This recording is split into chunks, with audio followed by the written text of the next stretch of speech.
No se asuste con lo que oiga a continuación. Es el eco del pasado cuando empezaron las emisiones de Radio Sefarad a finales de enero del 2004 y cuyos informativos semanales hemos reunido para revivir lo que entonces pasaba desde la perspectiva de nuestro tiempo.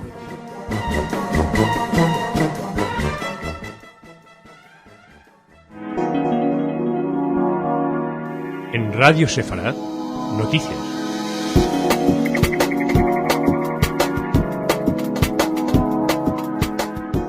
Bienvenidos a nuestro espacio informativo. Seguimos hablando de Israel y de Gaza. Les hablaremos también de un encuentro bastante poco parcial por la paz en Oriente Medio que tuvo lugar aquí en Madrid. Seguiremos con una especie de Día del Orgullo Cristiano en Oriente Medio, pero en Roma. También les hablamos de Darfur y hablamos de la lucha contra los neonazis aquí en España. Empezamos en Israel. Al cierre de esta edición, el diario Haaretz informaba de que el ejército israelí mató este jueves a 7 milicianos palestinos, entre ellos 6 miembros de Hamás, y 2 soldados resultaron heridos leves. El líder de Hamás en Gaza y depuesto primer ministro, Ismail Haniyeh, condenó la acción y la consideró una escalada militar y una masacre criminal. Por su parte, el portavoz de las Fuerzas Armadas explicó que la acción se llevó a cabo en el marco de una operación de búsqueda de milicianos responsables del lanzamiento de cohetes contra Israel y para encontrar los túneles destinados al tráfico de armas.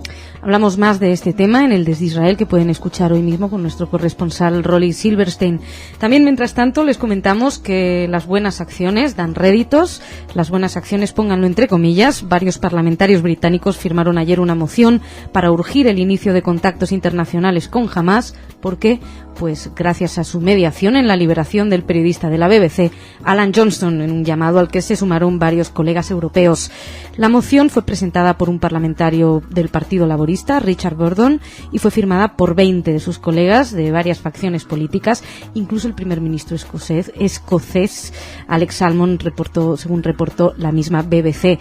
Los parlamentarios indicaron que el papel vital de Hamás en la liberación de Johnston debe ser tomada en cuenta y que se debe incluir en los esfuerzos por lograr la unidad palestina. Ahora resulta que jamás van a ser muy buena gente gracias a que secuestraron a otra persona para conseguir la liberación de un secuestrado. Es lo que tiene el marketing, hace que las cosas funcionen y que crezcan los engaños donde hay tierra que está abonada para que crezcan ahí. El caso es que, mientras tanto, Israel sigue intentando apoyar el gobierno de Abbas y afortunadamente los parlamentarios británicos han sido los menos quienes han entendido este gesto de Hamás como un gesto de grandísima buena voluntad. Seguimos. Vamos a seguir hablando del tema de Oriente Medio, la situación, la paz, y como lo han hecho aquí en España, en la Casa de América estos días. Expertos israelíes y palestinos reunidos en el segundo encuentro por la paz en Oriente Medio reclamaron ayer en Madrid un mayor compromiso de la comunidad internacional para resolver ese conflicto, con más decisiones y menos palabras, que eviten la catástrofe a la que parece abocada la región. Moderados por el escritor peruano Mario Vargas Llosa, los participantes en este foro coincidieron en subrayar con pesimismo el empeoramiento de la situación en Oriente Medio desde su primer encuentro, celebrado hace un año. Vargas Llosa destacó en la Casa América, donde tuvo lugar la reunión, que la crisis no solo afecta a israelíes y palestinos, sino que es un problema que concierne a la humanidad, pues impide la solución de muchos otros problemas en Oriente Medio y en el resto del mundo. Es curioso todo esto, que pidan menos palabras. También habría que aplicárselo a sí mismos, tantas palabras. Según explicaba Gideon Levy, que es periodista del diario Haaretz, él decía que él es más pesimista hoy que el año pasado, aunque también la paz está al alcance de la mano. Dijo que no se quiere aprovechar las oportunidades para lograrlas. Levy denunció el doble rasero utilizado por Estados Unidos, Israel y por la propia Unión Europea en las elecciones palestinas que dieron la victoria a Hamás. Según imaginamos que es por esto por lo que lo han invitado, porque ha denunciado el doble rasero y ha denunciado a Estados Unidos, a Israel. En general, todos los que han ido ahí por parte de Israel han criticado más a Israel que otra cosa. Por ejemplo, Yad Isaac, del Instituto de Investigación Aplicada de Jerusalén, se dedicó a mostrar con lujo de detalles la expansión llevada a cabo por Israel en Cisjordania. Explicaban con nuevos asentamientos, puestos de control, carreteras y 500,000 de colonos que, según explicaban, hace cada vez más irreal un Estado palestino independiente. Para Meron Benvenisti, por ejemplo, sigo leyéndoles intervenciones, tal y como lo reportó la prensa, en este caso la agencia Associated Press. El vicealcalde de Jerusalén explicó que es preciso cambiar el actual paradigma militar que sigue Israel, con una derecha política que desprecia a las masas palestinas, mientras la izquierda israelí solo se llena de palabras y planes futiles de paz. En fin, un encuentro para decir que Israel lo hace muy mal. Esto demuestra la parcialidad o imparcialidad, por lo menos lo que la prensa ha reportado. Si no estábamos ahí no podemos decirle más. Mientras esto sucede, unos detalles que parecen interesantes, que pasan inadvertidos en la prensa. Israel llega a un acuerdo con Jordania y ayer entregó 4 presos condenados a cadena perpetua por haber matado a 2 soldados israelíes en el 90, y los ha entregado para que cumplan en Jordania al menos 18 meses más de prisión, tal y como habría acordado con el rey Abdalá hace unos meses el primer ministro Ehud Olmert. Por lo menos es una demostración de normalización de las relaciones entre ambos países, y eso pues siempre es positivo. Seguimos hablando de Oriente Medio, seguimos hablando en este caso de los derechos de las personas que viven ahí, pero hablamos desde otro prisma. Varios cientos de personas se manifestaron en Roma el miércoles en demanda de un final a lo que consideran como la persecución de los cristianos en Oriente Medio, que ha obligado a miles de personas a abandonar la región. La manifestación fue impulsada por Mahdi Alam, el principal crítico en Italia del radicalismo islámico. El acto contó con el apoyo de varios funcionarios del Vaticano y es posterior a recientes manifestaciones del Papa Benedicto XVI. Según decía Alam, no se puede permanecer en silencio ante una tragedia que afecta a millones de personas. Lo dijo ante una multitud que se reunió en una plaza central de Roma, y explicó que la persecución sistemática de cristianos en Oriente Medio es una violación a los derechos humanos. El acto se llamaba Salvemos a los cristianos y atrajo a funcionarios de altos niveles. Entre ellos se podían encontrar al ex primer ministro Berlusconi. También estaba el director de la organización de la Liga contra la Difamación en Estados Unidos, Abraham Foxman.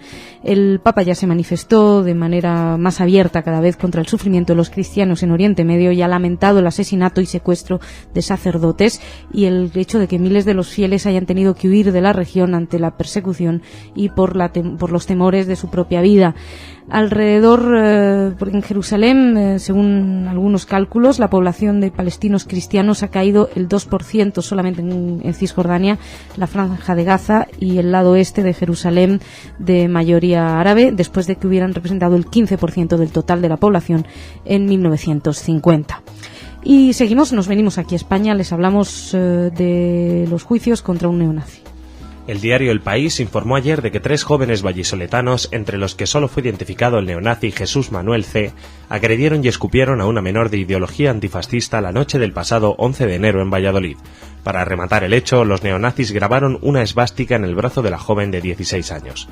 El juzgado de lo penal número 1 condenó ahora a Jesús Manuel C. como autor de los hechos, imponiéndole una condena de 1 año y 3 meses de prisión y obligándole a pagar una indemnización de 2.300 euros por un delito contra la integridad moral de la menor y una falta de lesiones. Según la juez que llevaba el caso, ha sido probado que Jesús Manuel C. pertenecía a grupos de ideología neonazis, y consideró agravantes el abuso de superioridad manifestado por el agresor, las motivaciones racistas, antisemitas e ideológicas del condenado.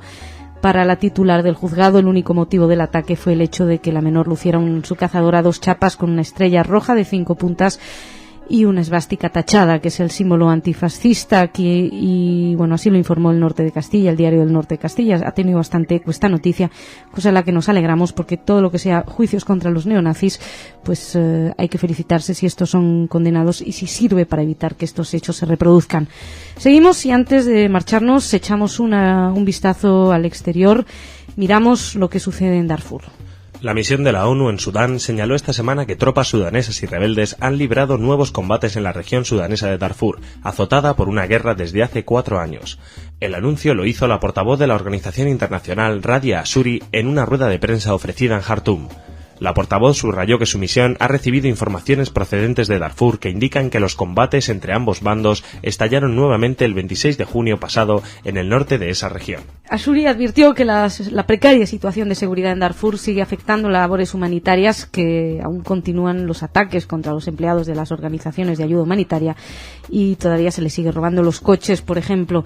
También denunció que en junio pasado la falta de seguridad en la zona, en el sur de Darfur, había obligado alrededor de a más de 2,5 millones de los habitantes a buscar refugio en otras ciudades. Al menos 16.500 habitantes de algunas áreas en el norte de Darfur no han recibido ayuda alimentaria el mes pasado, y lo mismo ha ocurrido en localidades del oeste de la región, por lo que la desnutrición entre la población ha llegado a niveles alarmantes.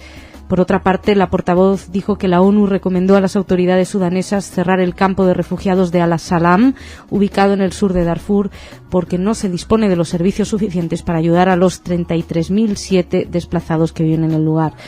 El conflicto de Darfur, del que de vez en cuando hablamos, nunca lo suficiente, estalló en febrero del 2003, cuando el Movimiento de Liberación de Sudán y el Movimiento de Justicia e Igualdad se alzaron en armas para protestar contra la pobreza y la marginación de la zona y por el control de los recursos naturales. Hoy en día los desplazados viven aterrorizados por los Janjaweed, que además tienen el apoyo, según alguna gente, del gobierno sudanés. Y hasta aquí ha dado de sí la semana informativa, y venimos ahora a hablar de cultura, no con Jorge Rosenblum, sino con Alex, que ha venido amablemente a ocupar su lugar. Alex, ¿cómo estás? Hola, Masha, sí me he colado por hoy a sustituir a Jorge, y en fin, me he quedado impresionado con las cifras que has dado sobre la tragedia de Darfur, que no se oye habitualmente, pero son terribles, ¿no? 37.000 personas desplazados. Sí, bueno, tenemos que hablar de más de 2 millones de refugiados en estos momentos. La verdad, la cifra de muertos no la conozco, no la tengo en estos momentos, pero vamos, se está hablando de una verdadera tragedia, y no parece que todas las medidas que se están aplicando lleguen a algo. Se están enviando tropas, por fin se ha accedido el propio gobierno de Sudán a que se envíen tropas de la Unión Africana, pero bueno. Es un conflicto donde no hay claramente buenos y malos, o si los hay, pues no se quieren ver, ¿no? Algo así. Digamos que es más que nada un conflicto donde no miramos. Yo creo que el gran Porque problema... buenos y malos hay, ¿no? Sí. Los Janjaweed no son buenos los Janjaweed, no. Lo que pasa es que no miramos, ese es el problema.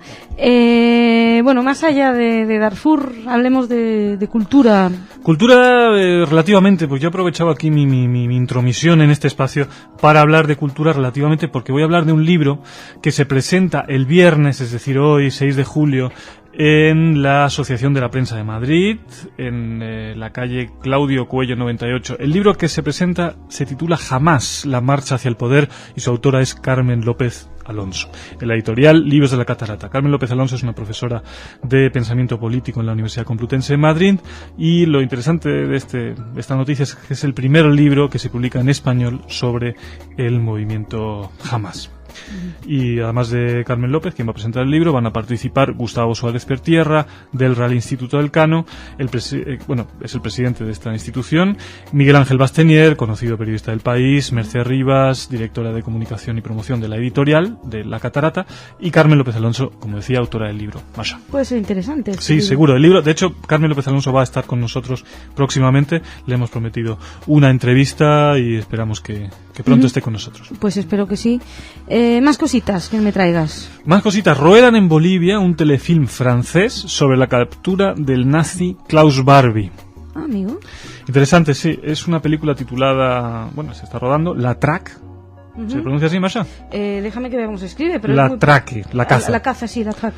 Y ha iniciado su rodaje en la ciudad de La Paz, con un elenco europeo de primer nivel. La película reconstruye la caída del criminal de guerra Klaus Barbie, conocido tristemente como el Carnicero de Lyon, quien ilícitamente cambió su identidad en Bolivia por la de Klaus Altmann. Y se refugió allí en ese país. Él no fue descubierto por el hijo de Max Ophuls mientras rodaba un documental. Fue descubierto por Serge Beate Klarsfeld. Pues entonces me he equivocado totalmente. Quien recupera, la historia de La Traque recupera precisamente la historia de los esposos Serge y Beate Klarsfeld, quienes en los años 70 siguieron minuciosamente la pista de Barbie hasta detectar su presencia encubierta en Bolivia. Los Klarsfeld, se convirtieron en celebridades internacionales por su condición de cazadores de nazis, y porque con el apoyo de algunas autoridades y ciudadanos bolivianos capturaron a Barbie como uno de sus de sus principales presas. Interesante esta película, ¿no?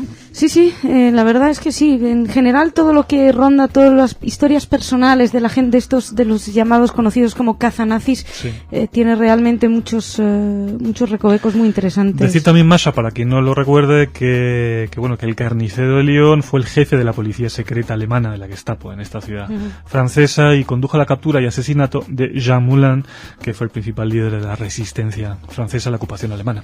Efectivamente. ¿Más cositas? Más cositas. Vamos a ver, tenemos el poeta palestino Mahmoud Darwish dará una conferencia en Israel. Ah, muy bien. Y esto es interesante porque Darwish obviamente es un poeta muy comprometido con su causa, con la causa palestina, y pues es noticia que de esa conferencia en Israel. Es el autor del himno nacional palestino.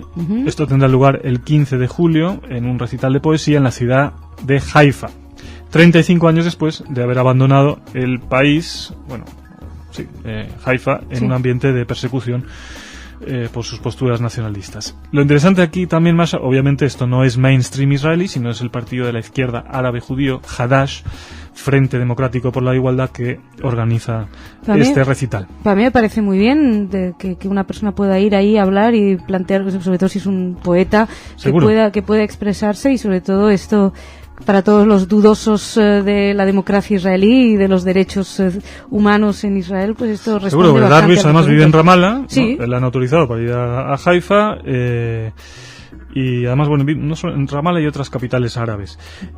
También otra cosa que me parece importante es que, primero también decir que Darwish es considerado por algunos como el poeta árabe más destacado en la actualidad. Nació en el año 41 en el pueblo de Al-Birwa, cerca de Haifa, y cerca de San Juan de Acre o Aco. Lo interesante que te quería comentar, Masha, ¿me queda un minutito? Te quedan 2. Yo no voy a cantar. No.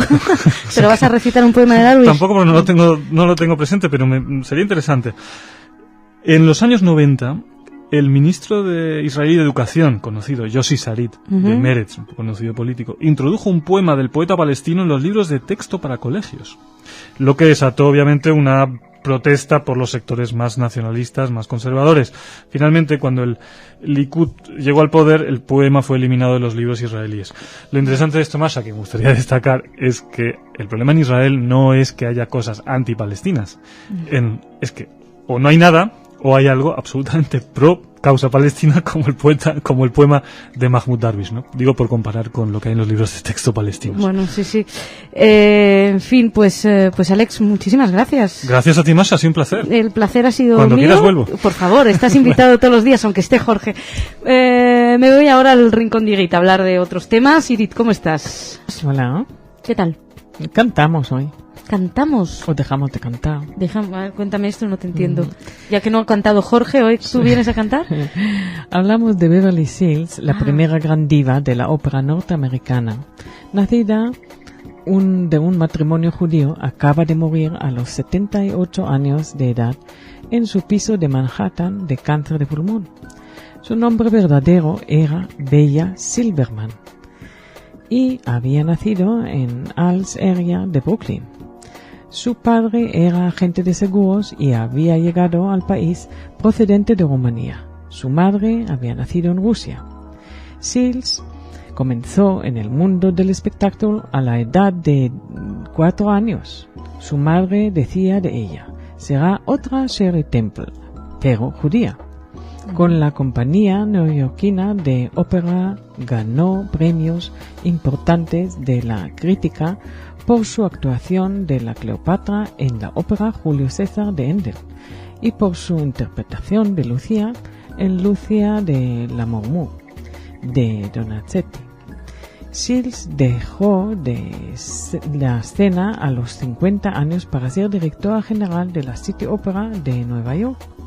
Como la compañía arrastraba una deuda de $3 millones, se puso a trabajar para ver la forma de escalarla, de sacarla adelante, de modo que Duendo la dejó aquellos $3 millones de deuda que habían convertido en $3 millones de superplus.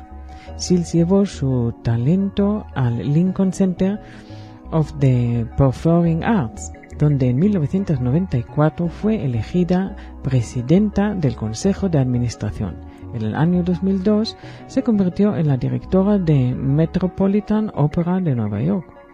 A la famosa cantante y mujer de extraordinaria habilidad para dirección de empresas la sobrevivieron 2 hijos. Uh-huh. Bueno, pues con este recuerdo a Beverly Sills, que fue toda una figura, nos despedimos esta semana. Muchísimas gracias, Igit. Shabbat Shalom. Shabbat Shalom. Muchas gracias a ustedes por su atención. Shabbat Shalom, que tengan un buen fin de semana.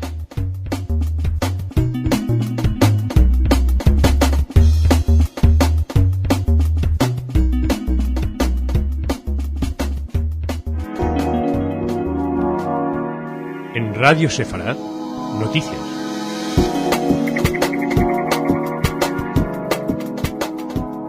Bienvenidos a nuestro espacio informativo. Oriente Medio vive momentos históricos, aunque lejos de los focos. Las cosas que están pasando actualmente son importantes, como por ejemplo la visita de la Liga Árabe, de la que hablaremos hoy, o bien las cesiones, más que cesiones, los gestos de buena voluntad para reforzar la figura del presidente Abbas por parte de Israel. También hablaremos de Líbano, las relaciones de España, los judíos e Israel, y también viajaremos a hablar un poco de alguna polémica con el Vaticano.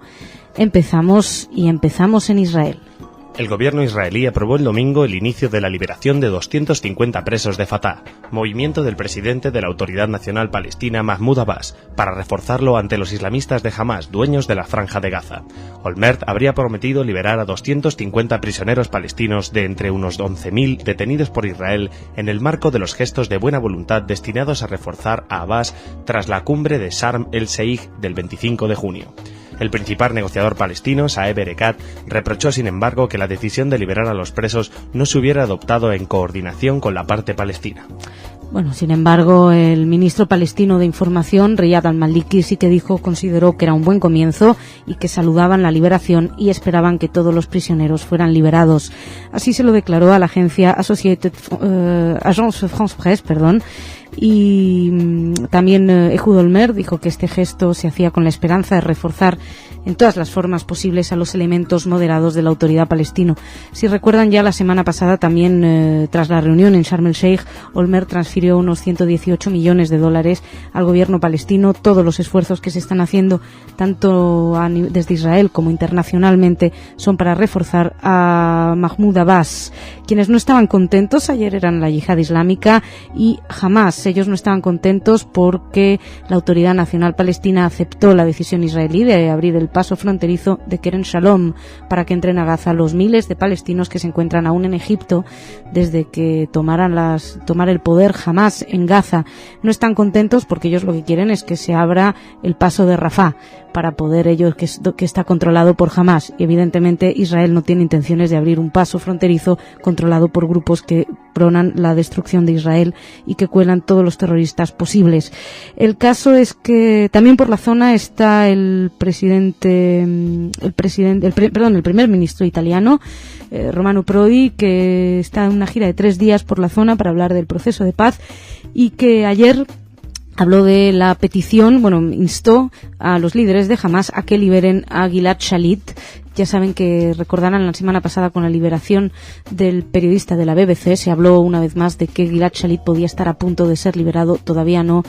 Romano Prodi ha dicho que Roma ha efectuado muchos pedidos de información sobre el paradero de Shalit y sobre el paradero de los soldados secuestrados por Hezbollah el verano pasado y que todavía no han conseguido ninguna información. Seguimos, hablamos ahora de un viaje histórico, misión histórica de la Liga Árabe a Israel. Por primera vez en su historia, la Liga Árabe enviará una delegación a Israel esta semana con el objetivo de discutir la posibilidad de poner en marcha una iniciativa de paz y conversar sobre la amenaza que supone Hamas y otros grupos islamistas. El anuncio, que se produjo el domingo, es de gran relevancia porque históricamente la Liga Árabe se ha mostrado hostil hacia Israel. Sin embargo, ha ido adoptando una postura más conciliadora debido a la expansión de la influencia de los extremistas islámicos en la región. El ministro de Asuntos Exteriores de Israel, Mark Degev, aseguró que los ministros de los distintos distintos países liderarían la misión a Israel, cuyo fin es discutir el plan de paz árabe, que supondría el pleno reconocimiento por parte del mundo árabe del Estado de Israel, así como la retirada de este país de todos los territorios que obtuvo tras la guerra de 1967 y la creación de un Estado palestino. Esta reunión será el jueves. El ministro de Asuntos Exteriores jordano y su homólogo egipcio llegarán a Jerusalén y ahí iniciarán las conversaciones con el primer ministro, con Olmert, también con la ministra de Asuntos Exteriores, Tzipi Livni, y con el ministro de Defensa, Ehud Barak. Fue una visita confirmada el domingo por diplomáticos árabes e israelíes y que, según muchos analistas, es toda una hazaña para Israel, que consigue empezar a hacerse aceptar por sus vecinos. Por cierto, cada vez más la colaboración entre países moderados es importante y, de hecho, Israel está entre los países junto a la Unión Europea que advirtieron a Marruecos ayer o antes de ayer de la probabilidad prácticamente segura de atentados en el país norteafricano y pidieron además más seguridad en las embajadas occidentales. El diario Maghribia, que es habitualmente, dicen, bien informado en asuntos de seguridad nacional, explicó que el Departamento de Seguridad de la Comisión Europea había enviado un texto a Rabat alertando de esta amenaza e indicó también que Francia confirmó que los preparativos de los terroristas para llevar a cabo atentados en Argelia y Marruecos han alcanzado un punto avanzado. Tema también objeto de discusión fue este entre los ministros de Relaciones Exteriores de Israel y Marruecos y varios funcionarios de inteligencia que, si recuerdan, la semana pasada sorpresivamente se encontraron en París. Marruecos habría recibido, al parecer, información de la inteligencia de Israel sobre varios movimientos yihadistas y los intentos por infiltrarse en Marruecos desde Argelia y Mauritania. En especial, habrían dado información sobre 11 miembros de Al-Qaeda que podrían haberse infiltrado en Marruecos, con lo cual Marruecos está en alerta roja, como lo está muchísimas partes del mundo ante esta nueva oleada de atentados terroristas. Y seguimos, vamos a hablar del Líbano. El tercer grupo de cascos azules españoles partió ayer desde el aeropuerto asturiano de Ranón con destino a la base de La Brilat, en Líbano. En total serán hasta 1.100 militares nuevos los que se vayan incorporando paulatinamente al país de Oriente Medio. El calendario estimado para el fin de los relevos concluye el 15 de julio, fecha en la que deben estar plenamente operativos los cascos azules de la brigada en el país. Este relevo se hace evidentemente con la imagen en las conciencias de todos del último atentado, del atentado contra Dafinul, que costó la vida a 6 militares españoles e hirió a otros 6. Por otra parte, hablando también de Líbano, el presidente francés Sarkozy afirmó ayer que su meta es que Hezbollah renuncie al terrorismo y recibió a varios familiares de los 3 soldados israelíes que fueron secuestrados, uno de la familia Gilad Shalit y otro de los 2 que fueron secuestrados por Hezbollah. Fue un encuentro que tuvo lugar en el Eliseo a menos de una semana de la reunión informal de varios representantes de las principales fuerzas políticas libanesas, incluida la de Hezbollah, que Francia ha organizado. Sarkozy no va a recibir a los representantes de Hezbollah, pero dicen que la presencia de estos va a ser una ocasión para hacer llegar el mensaje de que deben ser liberados los soldados israelíes. Seguimos, vamos ahora a hablarles de cursos de judaísmo, bueno, más que de cursos de judaísmo, vamos a hablar de la relación de España, la relación histórica de España y sus judíos. La especialista en lengua y literatura sefardíes y miembro del Centro Superior de Investigaciones Científicas, Paloma Díaz Mas, destacó ayer en Segovia que aún existen núcleos criptojudíos o de personas que practican su religión a escondidas, herederos de los creados en Portugal en 1497. Díaz Mas, que intervino en el segundo curso de judaísmo hispano, recordó el decreto de expulsión de los judíos de las coronas de Castilla y Aragón en 1492, pero añadió que en 1497, en Portugal, se les obligó a su conversión. A juicio de la experta, es entonces cuando se crean núcleos de criptojudíos que practican la religión a escondidas que incluso se mantienen hasta hoy, matizó. También habló de los sefardíes en la época reciente y se centró en aspectos como desde la segunda mitad del siglo XIX reciben influencias occidentales y se replantean su papel cuando cambia el mundo con el desmembramiento del Imperio Otomano y con la fundación de Turquía. Estaba ahí el secretario general de la Casa Sefarad de Israel, Ángel Vázquez Díaz de Tuesta, que es quienes organizan el encuentro, y destacó el papel de las comunidades judías que llevaron la cultura y las tradiciones españolas a Latinoamérica y a países como a México, Venezuela o Argentina, donde viajaron tras la expulsión a parte de Centro Europa o el norte de África. Este curso ha reunido especialistas de la cultura judía medieval en Castilla, procedentes de centros científicos y universitarios, con el fin de profundizar en el conocimiento de la situación histórica, social y cultural que se dio durante la Edad Media. En opinión de los organizadores, se trata de iluminar el pasado de un grupo social que jugó un papel esencial en la historia castellana, por lo que las sesiones de trabajo se centran en aspectos artísticos, culturales, sociales y políticos de la presencia histórica judía. Por cierto, que también hemos podido saber, gracias a la agencia Europa Press, que informaba de que el Consejo de Ministros concedió la semana pasada, a propuestas del ministro de Justicia, de Mariano Fernández Bermejo, en España, la nacionalidad española a 30 personas, 18 de ellas de nacionalidad turca, 12 venezolanas, cuya única característica en común era la de que son judíos de origen sefardí. Todos ellos demostraron, como circunstancias excepcionales, estar vinculados con España por su pertenencia a la comunidad de judíos sefardíes, con el consiguiente reflejo cultural en sus costumbres y el mantenimiento del idioma español, y así recuperaron la nacionalidad. Y seguimos. Ahora vamos a hablar de una decisión del Papa que ha levantado ampollas no solamente entre los judíos, sino que está trayendo bastante polémica. La agencia Associated Press informaba ayer de que un decreto del Papa Benedicto XVI que permite a sacerdotes realizar la antigua misa en latín con mayor frecuencia ha provocado críticas dentro de las filas de católicos y judíos, e incluso un obispo italiano anunció que se hallaba de luto. Algunos líderes judíos criticaron severamente el decreto, que revive un antiguo pasaje en latín de una oración para los días viernes y llama a la conversión de los judíos. Otros, sin embargo, tomaron una postura mucho más mesurada y pidieron que la Iglesia Católica aclare la iniciativa. De hecho, el rabino David Rosen, que es del Comité Judío Estadounidense, dijo que hay personas que lo han interpretado de una manera extremadamente alarmista.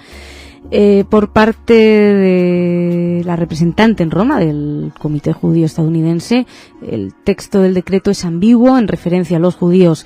Sin embargo, funcionarios de la Iglesia no tienen dudas de que la oración se va a hacer en circunstancias especiales y que incluso el uso va a ser probablemente muy raro. El caso es que todavía están esperando a ver exactamente de qué manera les atañe este decreto del Papa.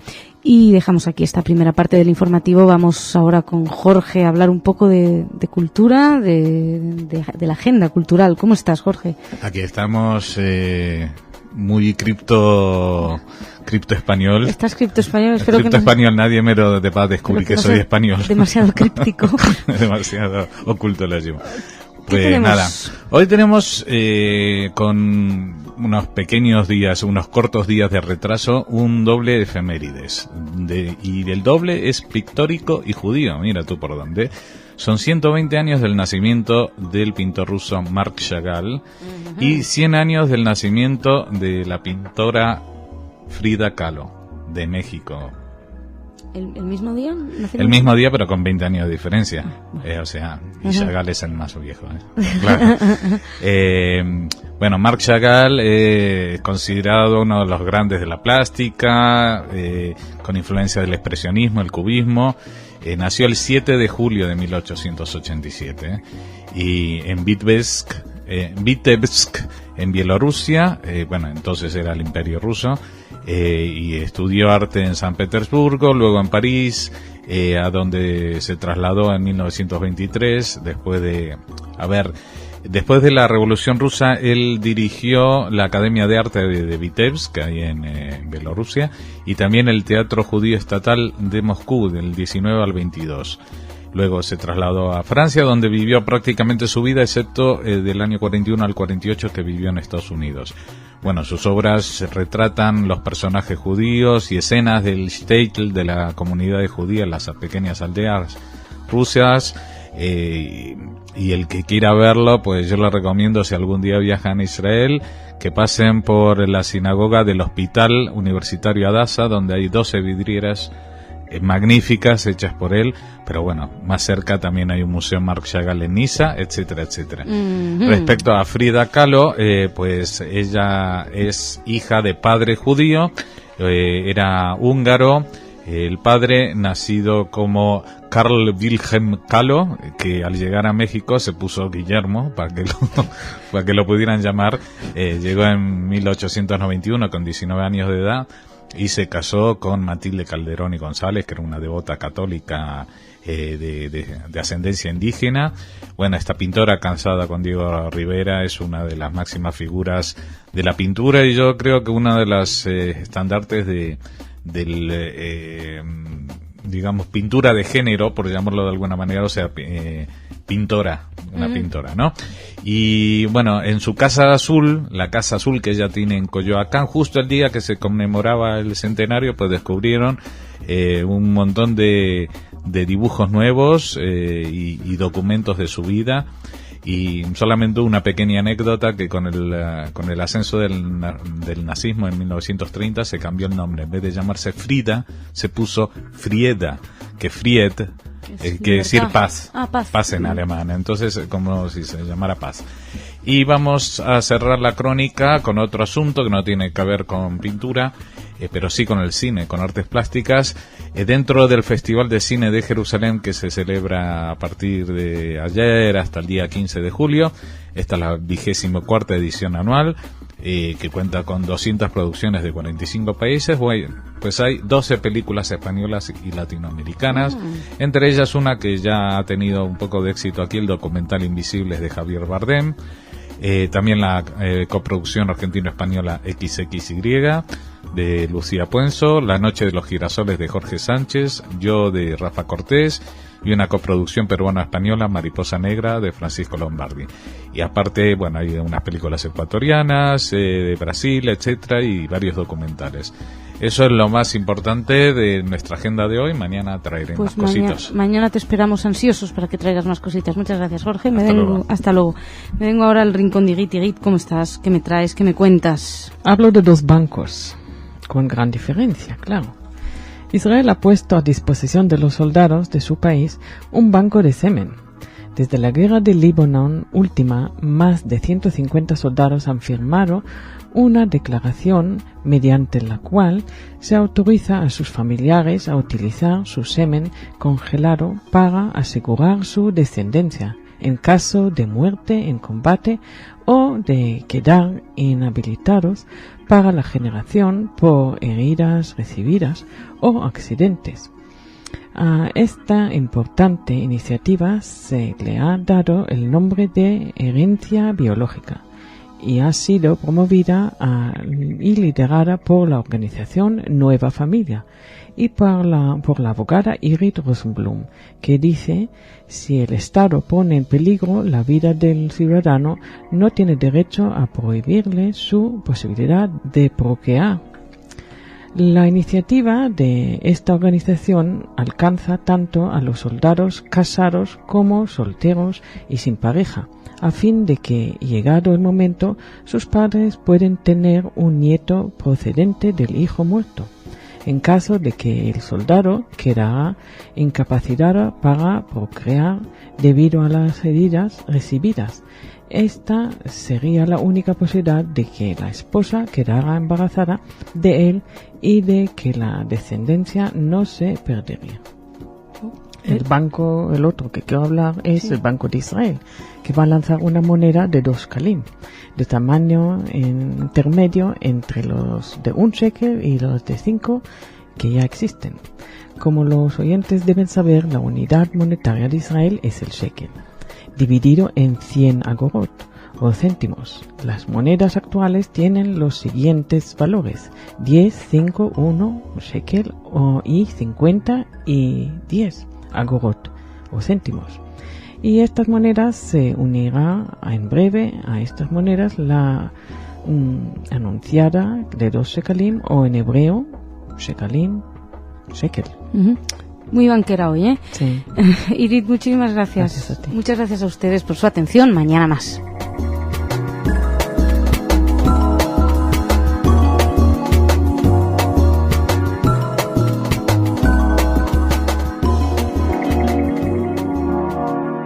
En Radio Sefarad, noticias.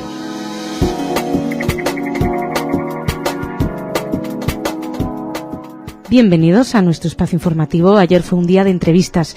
Gracias a estas entrevistas nos hemos enterado de cómo están las relaciones en Oriente Medio. Hablaremos de ellas, hablaremos de la Autoridad Nacional Palestina, hablaremos de las relaciones de Israel con Siria. También hablaremos de Darfur, nos asomaremos a Darfur, en este caso desde Israel.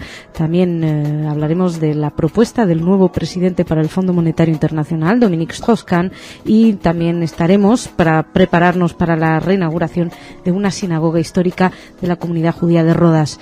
Empezamos entre Israel y Siria. El ministro israelí de Seguridad Pública, Avi Dichter, aseguró ayer que el primer ministro Ehud Olmert ha hecho una oferta genuina y real a Siria para reanudar las conversaciones de paz. En declaraciones a la radio del ejército, Dichter aseguró que el primer ministro desea la reanudación de las negociaciones con Siria, y su oferta fue expuesta por el propio Olmert en una entrevista concedida a la cadena árabe por satélite Al Arabiya, de la que informaban ayer los medios israelíes. En todo caso, Dichter reconoció que no es optimista respecto a la voluntad del presidente sirio, Bashar al-Assad, de reanudar las conversaciones. Según Dichter, Bashar al-Assad aparentemente tiene otros planes que conseguir la paz con Israel. Según también explicaba, ahora queda escuchar y esperar a que se manifiesten los sirios. De todos modos, llevan un tiempo con este tira y afloja, todos ofrecen negociaciones, pero ni por parte israelí ni por parte siria parecen fiarse del todo del contrario. El presidente sirio instó a Israel, como les decía, a reanudar conversaciones, pero se le acusó de pretender únicamente querer ganarse el favor de Estados Unidos. Así que Olmert ya dejó bastante claro que Assad lo primero que debe hacer es dejar de apoyar a grupos terroristas opuestos a la existencia de Israel, refiriéndose concretamente a Hezbollah y a Hamas, y si realmente quiere la paz sabrán entender ese gesto. Mientras tanto, activistas del movimiento israelí Paz Ahora colgaron la pasada madrugada decenas de banderas de Siria en la principal carretera de Israel, la que une Tel Aviv con Jerusalén, para exigir así al gobierno que negocie un tratado de paz con Damasco. Da la sensación de que por muchas protestas que haya y por muchos tira y aflojas, algo se debe estar negociando, algo debe estar pasando en los despachos, porque realmente cada vez se oye más de la posibilidad de que se lleguen a un acuerdo. Israel sabe que tiene que entregar los altos del Golán y a cambio Siria sabe que debe desvincularse con los movimientos terroristas. Un problema en este caso es la de los Estados Unidos, que en principio varios grupos pacifistas israelíes lo acusan de que están bloqueando cualquier iniciativa de paz entre Israel y Siria para no permitir que al-Assad escape del banquillo de los acusados por el asesinato de Rafik Hariri. Washington, por su parte, ya dijo que el primer ministro es absolutamente capaz para alcanzar un acuerdo de paz con Damasco sin la ayuda de los Estados Unidos. El caso es que sigue la cuestión, avanza poco a poco, como les decía, con desmentidos y con tira y aflojas, pero seguramente pronto sabremos más cosas.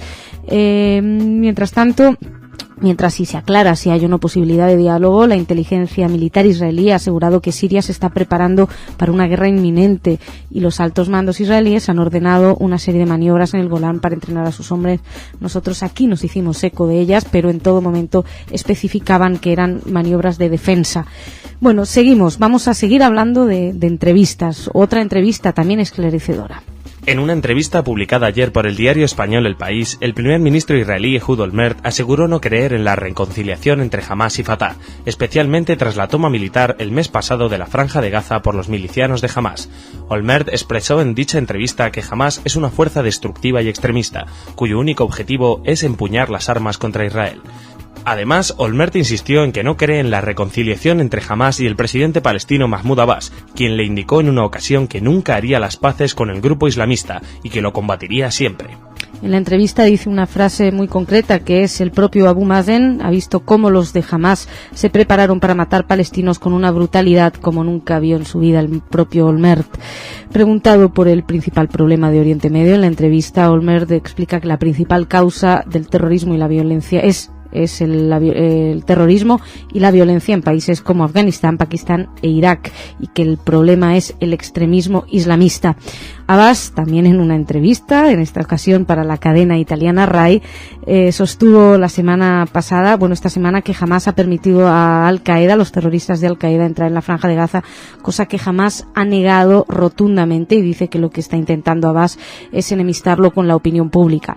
Por si acaso Abbas no consigue enemistarlo con la opinión pública, jamás no juega con Al-Qaeda, pero sigue siendo lo que es, y ayer al menos 11 cohetes disparados desde la Franja de Gaza cayeron en el Negev occidental. Afortunadamente no hubo heridos ni se registraron daños.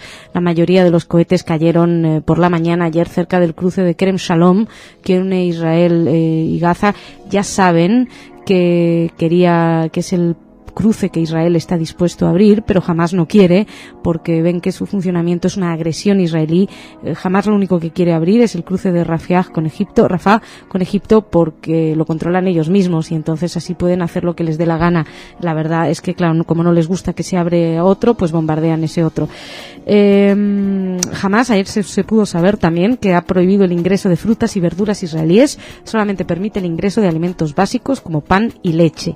Y otra cosa que también se pudo saber ayer, o así lo publicaba el portal Aurora de Israel, 25 toneladas de material explosivo habrían ingresado en Gaza desde que Hamás ha tomado el control de la franja en junio, y esto supondría que se multiplicó por 5 desde que Hamás ha controlado el contrabando. Bueno, más cosas. Israel mira hacia afuera.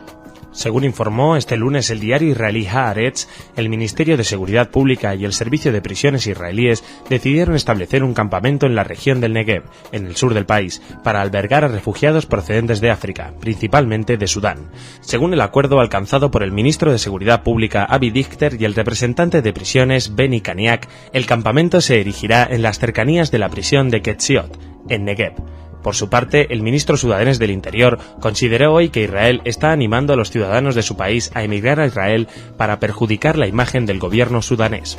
Sí, porque según informó la radio Israel, Bashir Taha consideró que la crisis de los refugiados es un melodrama, cito textualmente, inventado por Israel. Amenazó además con tomar acciones legales contra los ciudadanos que intenten entrar en Israel. La verdad es que este comentario, que es un melodrama inventado por Israel, es indignante. Este comentario, si uno se pone a mirar un poco los datos de lo que viene desde Darfur, es difícil calcular con precisión el número de bajas producidas, en gran parte porque el gobierno sudanés impone serias trabas a los periodistas que intentan documentar los hechos, pero hay una serie de cifras que parece que son aceptadas por el servicio por la ONU en concreto, y es, por ejemplo, en un informe de abril del 2005, que ha sido cuando se ha hecho el análisis estadístico más completo hasta la fecha, la Coalición para la Justicia Internacional calculó que 400.000 personas habrían muerto, y les hablamos de abril del 2005, desde entonces ha llovido bastante. Habrían muerto en Darfur 400.000 desde el inicio del conflicto. Es una cifra utilizada por la mayoría de las organizaciones humanitarias y de derechos humanos. En el 2006 hubo también otro informe de Eric Reeves que aventuró una cifra de más de 450.000 muertos. Y bueno, al parecer la cifra considerada oficial viene a ser unas 400.000 personas que han muerto, 2 millones han debido abandonar sus hogares, y muchas personas dicen que la cifra de muertos es mayor. Y a esto el ministro sudanés del Interior, Bashir Taha, lo considera un melodrama inventado por Israel. Sobran comentarios. Seguimos, nos vamos al Frente Monetario Internacional. Los ministros de Finanzas de la Unión Europea acordaron ayer proponer al exministro socialista francés Dominique Strauss-Kahn para sustituir al español Rodrigo Rato al frente del Fondo Monetario Internacional, aunque surgieron divergencias entre ellos sobre el proceso utilizado para esa designación. Los 27 optaron por un acuerdo rápido para cubrir la inesperada vacante dejada por Rato, pero se mostraron dispuestos a discutir sobre el procedimiento de selección con el resto de socios de la institución. La Unión abre así la puerta a revisar la regla no escrita por la que un europeo dirige el Fondo Monetario Internacional y un estadounidense preside el Banco Mundial, un reparto de poder al que cada vez se oponen más países socios. Bueno, de hecho, las críticas a este sistema aumentaron en los últimos meses después de la salida por la puerta de atrás del Banco Mundial de Paul Wolfowitz, que se vio envuelto en un escándalo de nepotismo. Y bueno, esperamos que Strauss-Kahn tenga más suerte y menos escándalos después de los que ocuparse que Paul Wolfowitz. El caso es que la candidatura de Strauss-Kahn obtuvo, según las fuentes comunitarias, un amplio respaldo entre los 27, y simplemente la delegación polaca ofrece un candidato alternativo al ex primer ministro, que es el ex primer ministro Marek Belka. Bueno, seguimos. Vamos a hablar a continuación de la histórica comunidad judía de Rodas, que inaugura una antigua sinagoga. El próximo día 19 de julio, la comunidad judía de Rodas, después de décadas de abandono, reinaugurará por fin la sinagoga de Kaal Kadosh Shalom, una de las más antiguas de Grecia, que se cree que fue construida en 1577 sobre otra anterior. El día 23 de julio de 1944, la totalidad de la comunidad judía fue deportada a los campos de exterminio nazi, de los que apenas sobrevivieron unos 2.000 judíos que habitaban en Rodas.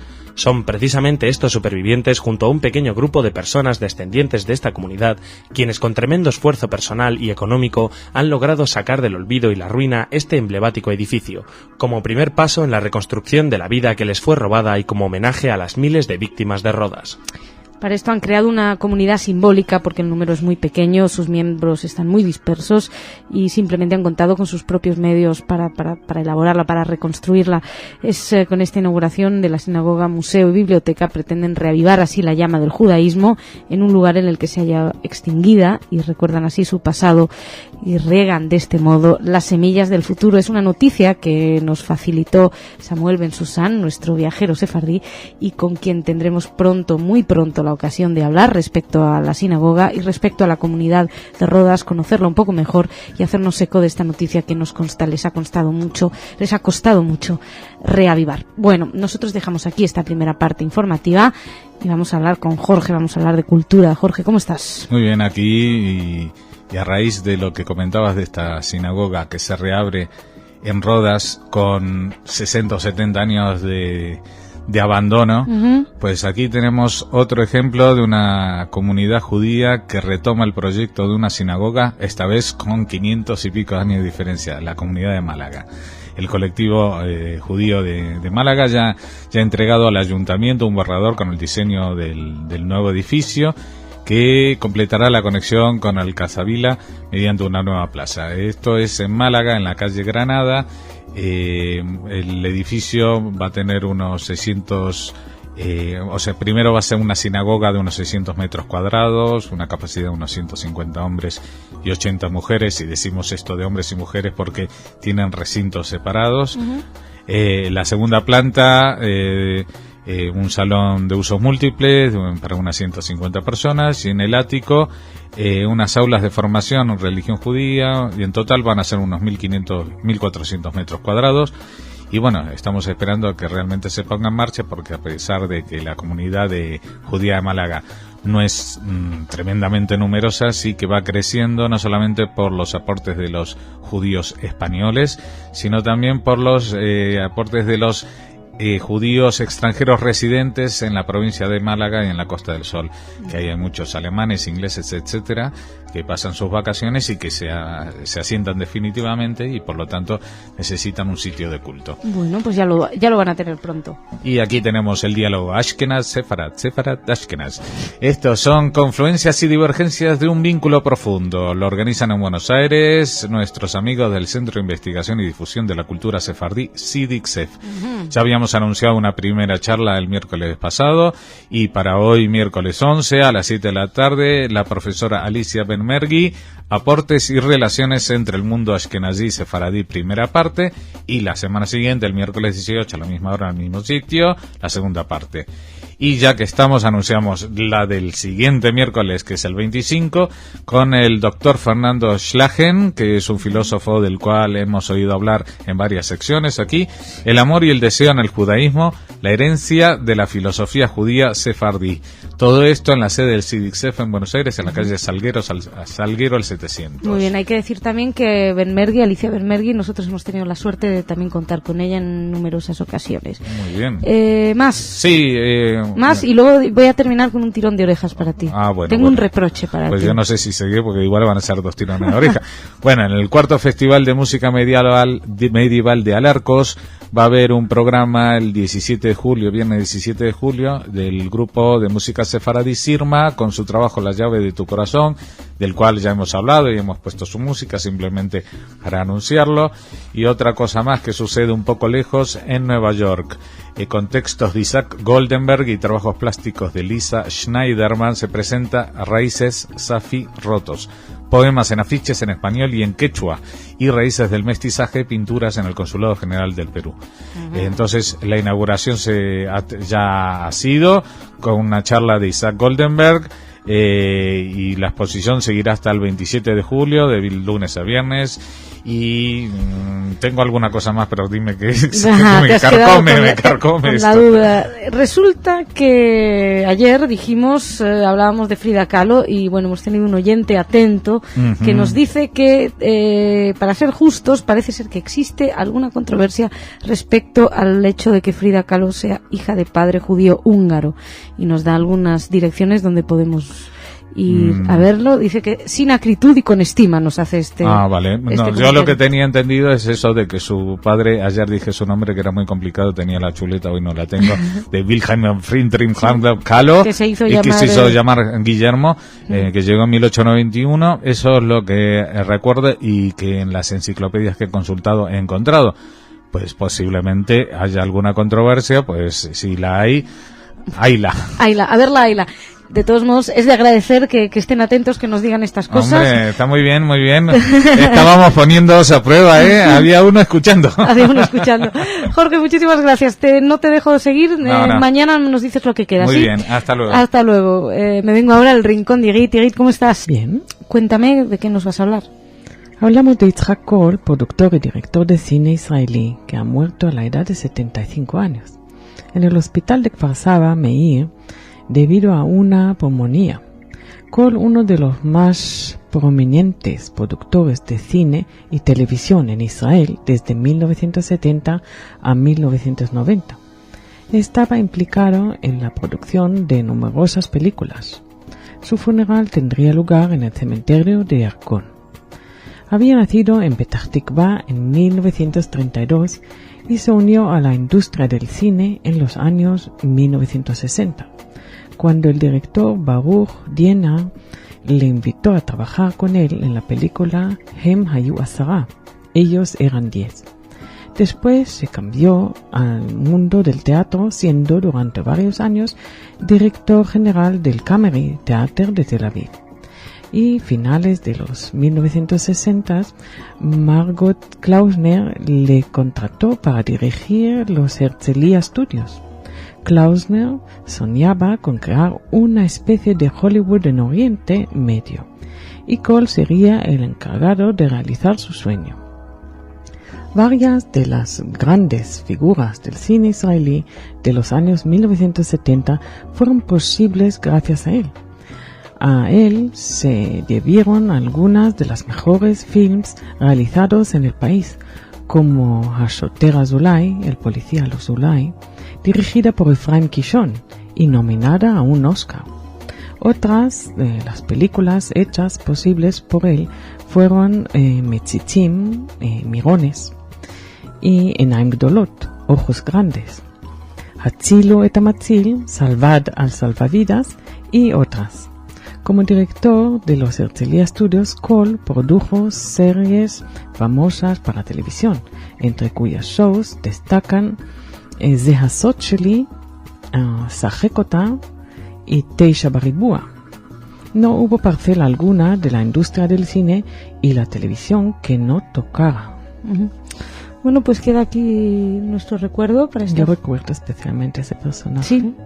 Estuve un mes con él. ¿Estuviste un mes con él? Sí. ¿Pero que era tu novio? No. Estuve haciendo la mili y él vino a hacer su servicio de reserva un mes en mi base, bajo mi comandancia. O sea que estuvo a tus órdenes. Sí. Bueno. Era muy interesante trabajar con él. Pues muchas gracias, Igrit, por traernos esto, y muchas gracias a ustedes por su atención. Mañana más.